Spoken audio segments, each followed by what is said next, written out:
Hello and welcome to Social Media Weekly, episode 7th July 2021. Social Media Weekly is brought to you by Virtual Palace Marketing, rehumanizing your marketing experience. My name is Sean. And I'm Jay. Yes, Jay is back. I am back. How's your week been, Jay? There's so much things that I learned from my previous podcast, and I am, from that podcast itself, I am looking forward to learn more new things from you, especially, Brilliant. But yeah, so far the week has been great. It's just the MCO. I'm a bit bummed out about it, but you know what? We just got to keep pushing through, Yep, that's the positivity.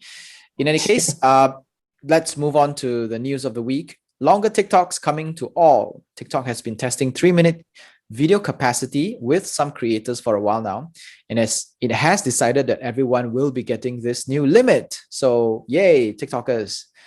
In the coming weeks, TikTokers will be able to extend their 30-second to 1-minute video capacity to a full feature film length of 3 minutes, because in social media, 3 minutes is a feature film length. This came after much feedback from creators to TikTok that requested for more time to bring cooking demos, elaborate beauty tutorials, educational lesson plans, and comedic sketches to life. Video limit extensions are not always good for everyone. On one side, it helps creators include more information to their content, but there is also an argument that the strict limitations are the bedrock for creativity, and extending video limits will likely take it away. So I think on the second side, this is the traditionalist talking, right? It should be 30 seconds. It should be 1 minute, because they came out with the formula to create a very good 30 seconds and 1 minute version. And now that they're given a 3 minutes one, and they're like, oh my God, what am I going to do with this extra time? So it changes the entire dynamics of what TikTok videos would be. So I think creativity isn't about the length of a video. There are 30-second videos that feel too long, but there are also 3-minute videos that are very interesting and you don't feel the time fly by.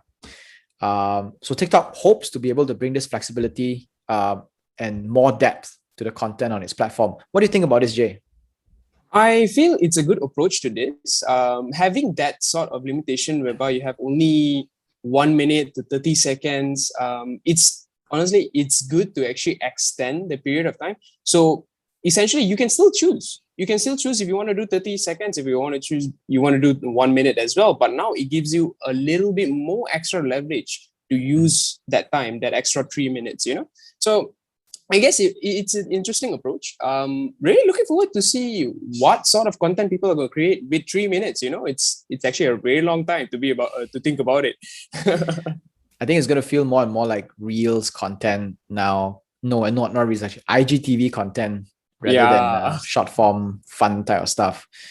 But yeah, the thing is, we give TikTok gives them the leeway, and then we'll see what the creators come up with. That is the fun of it, right? That's the magic of it. Exactly. Okay, so the next one will be Facebook launches built-in beta for podcasters and writers. This is something new. Last week, Zuckerberg announced the company is running the beta version of a newsletter platform, Bulletin, in an audio room. This will be a platform catered towards writers and podcasters. They are testing it with a small number of writers now, and hopefully it will bring it to everyone soon. Bulletin hopes to be a platform where podcasters and writers can charge subscription fees for their content, and ultimately it will be utilized Facebook other features like groups and rooms to stay connected with their audience. Pretty much like what Substacks and Patreon are doing right now, but more robust in their social ecosystem, I would say. Facebook also started that creators will own their rights to their content and subscriber lists, which is the first of the company. But it makes sense since Facebook don't want to be brought to court for any controversial contents their creators come up with, and it's definitely bound to happen. Even with now the amount of legal cases they're getting, especially with data wise, it's already a nuisance for them. Yep. Historically, Facebook has promised great support to journalists and writers, which lead to major disappointments. Although bulletin format is a very different from the ones before, I don't think creators will be too ready to jump into this idea, especially because it's by Facebook. But I still think there is a small percentage that people will be keen on this. Ultimately, what Facebook is doing right now, they're adapting different new things, and I really like that. It's very innovative. Have you thought of this? No, I haven't. Like, Mark Zuckerberg, you're doing a good job. Yeah. I am on a different side of the fence though, because you see, Facebook has always wanted to be everything to everyone. So they are the kind of platform that has no specialty, because they believe that adding more features, stealing more features from everyone else will help make them better, make them keep relevant. So I think at this point, they're no longer working on their USP. Rather, they are, kind of like reaching out for whatever that works. But one thing that Facebook, like you said, one thing that Facebook has that Substack and Patreon don't have is that they have a robust social ecosystem, in a sense that you have a subscriber list, and then you can stay within Facebook and be able to connect with your audience through groups. And then you can do live events using audio rooms or video rooms. And, so then Facebook has one platform for everything within its group of platforms. And that is what Facebook wants. It wants everyone to stay within Facebook and use everything that Facebook has, so they never have to leave Facebook. Yep. And traditionally, what happened was Facebook told journalists that, hey, you guys, don't write articles in your own websites, write it on Facebook. Right? And you write it on Facebook, you put all your content on Facebook, and we from Facebook will make sure that you will get more engagement and reach. Then all the journalists say, okay, fine, it's good. We love this idea. Let's work together. And a few years later, Facebook decides that all their audiences and all their users are not engaging very well. They're losing interest. So they say, okay, let's create more meaningful let's give the users more meaningful content. Then they push all the writers aside.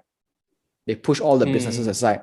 So they kind of screwed the writers over before in the past. So because of that, it doesn't feel as if, I believe in the end of the day, like you said, right, Facebook will be the platform where people will go to, because that's where everyone is. But I think they'll be less enthusiastic with this idea than before. Yeah. All right. I agree with you on that. Essentially, right now, Facebook seems, from what I see, it reminds me of a supermarket, and there's different aisles, and they're forcing everything to be in one. Shove new products, put it in. Yes. Wow, buy this from us. Oh, we got this, we got that, we got everything. And they have sale promos. They have the Korean section, they got the Japanese section, they got the Western section, they got the Chinese section. Everything is there. Instead of you going to a Korean mart to get Korean food, a Japanese mart to get Japanese food, they got everything. So it's a supermarket. Giant. Now come to think of it, it's kind of funny though. Right, next up, Facebook tests threads on posts. We feel that we need to explain the headline a little bit more. So what are threads and what's a post? Threads are subsequent posts made by a creator for the first post to form a series of posts. So let's say you create one post and then you want to add on to that thought. Then you add on to that and you create a thread. So let's say if I were to create a post about something, I feel that today is a sunny day. And then you have people who comment who are not me, right?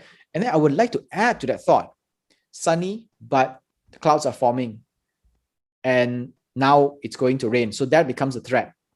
So threads are different from comments in a sense that they get more attention, they get more visibility. So this format has been around for as long as internet forums.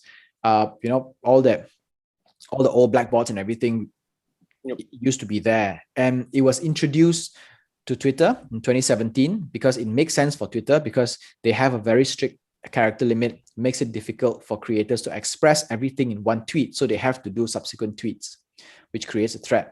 But Facebook said their use case for threads, although using the same formula or the same format, would be for a different use case scenario. The company anticipates use in live commentaries or an event like an award show.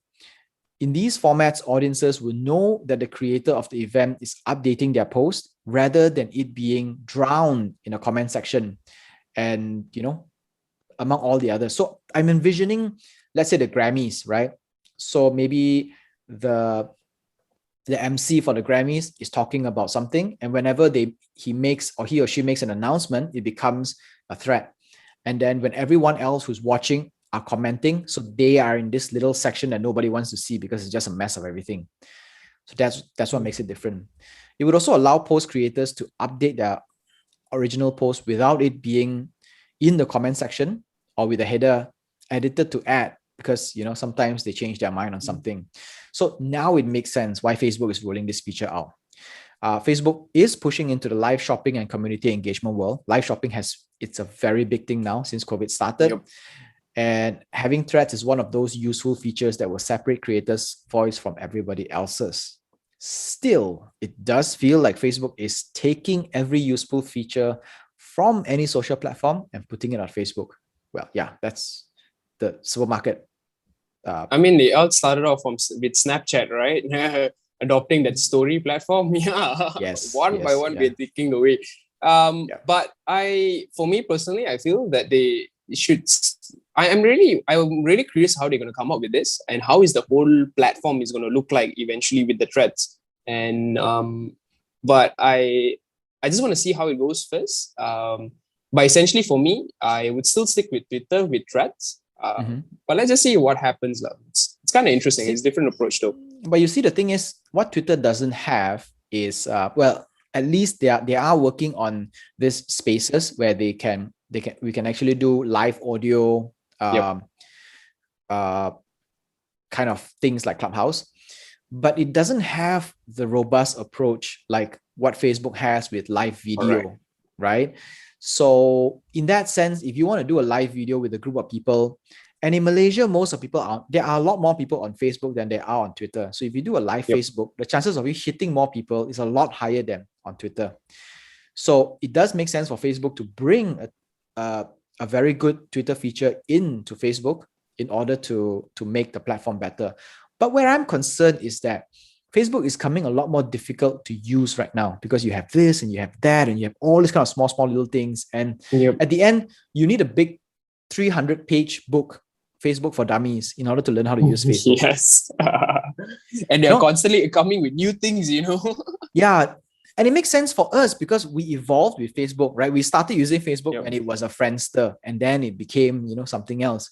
But imagine if someone just maybe let's say, for example, woke up from hibernating in a block of ice for 50 years, right? Like what Captain America did. And he came out into the world today, and then he says, here, this is Facebook, learn how to use it. The guy don't even know how to use a touchscreen. Correct. Right? So it's daunting for someone like him. What is this? Can I throw it? Like a shield, Yeah, throw it.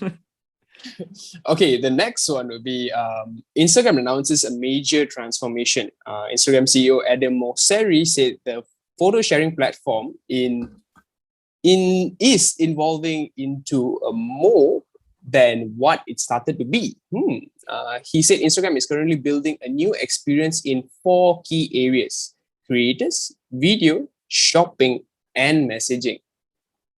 Okay, this is interesting. The company has been developing in these key areas for a while now. Mosseri, in his short announcement, focused on how recommendation will be driven by videos in the future. He also said that we are no longer a photo sharing app, signaling a shift into videos. Videos are driving more engagement and virality than photos, and it makes sense that Instagram wants more of that, I guess. Recommendation will focus on videos and more than photos. Brands should take advantage of this change in algorithm if they want to ride with the wave. They got to be mobile first, so vertical format will work better. What do you think about this, Sean? I want to hear your thoughts on it. Okay. Instagram started off as a photo sharing platform, right? Yep. You have three 3 grid by Infinity, and you share photos with filters and all that. And that version of Instagram is long gone, right? Since then, since Facebook took over, Instagram wanted to be more and more and more and more and more. They wanted to improve on their chats, which they're not doing very well. To be honest, of all the chat platforms Facebook has, Instagram chat is the worst, because you can get a notification, and when you go in there, you pull down to refresh, it never comes out. You have to kill the app, restart the app, and then the chat comes out. But that said, a lot of people are already using Instagram as a primary chat platform, so it needs to be better than it is. Shopping is something that Instagram has always wanted to be, and I feel that it's an evolution. Like, you see a photo of a product, you look at it, and instead of going out to Google to look for that product, you can click a button and you immediately can actually buy the stuff, right? Yep. So that is what Instagram is working towards, and that makes sense to me. Moving into videos is something, I guess it's because of TikTok. And they find that because of Instagram Reels and because of, I don't think IGTV is doing very well. I think IGTV is quite a flop, but I think Reels is doing very well. And they see a lot of engagement, and they are reacting to engagement. They say, okay, Instagram is no longer a photo sharing app.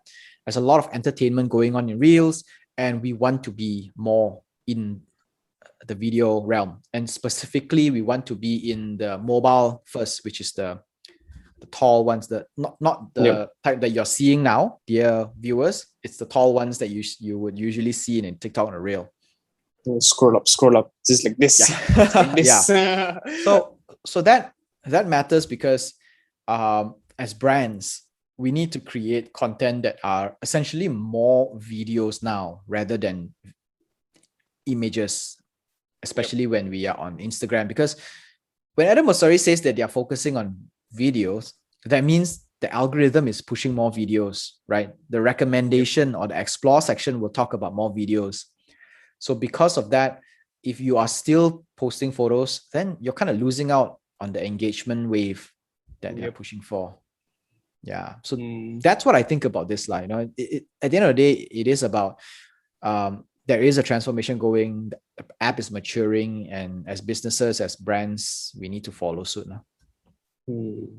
Well, you know what they say, a picture says 1,000 words. Just imagine what a video can do.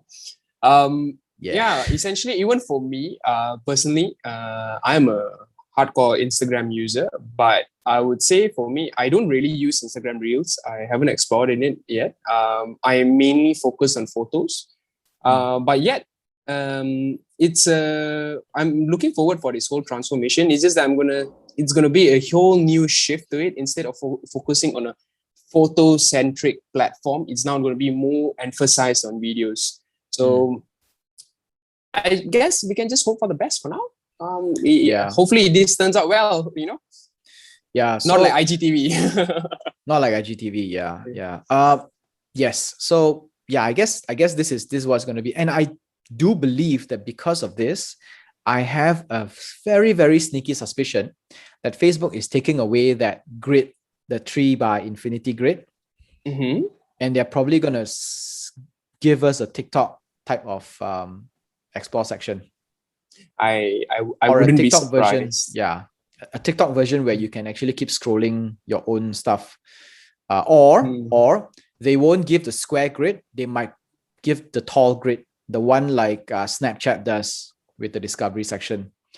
So yeah, there would be some form of changes coming to TikTok. Coming to Instagram. That's for sure. All right, folks, that's all for this week's Social Media Weekly. Social Media Weekly podcast is available on Anchor FM, Google Podcasts, Apple Podcasts, Spotify, and more. Our full videos are available on YouTube, and we post bits and clips on Instagram and Facebook. If you like Social Media Weekly, it would really help if you could rate and review it on a podcast video of your choice and on YouTube, so more can discover it. Social Media Weekly is still on the lookout for a regular co-host to help us bring more depth to the show.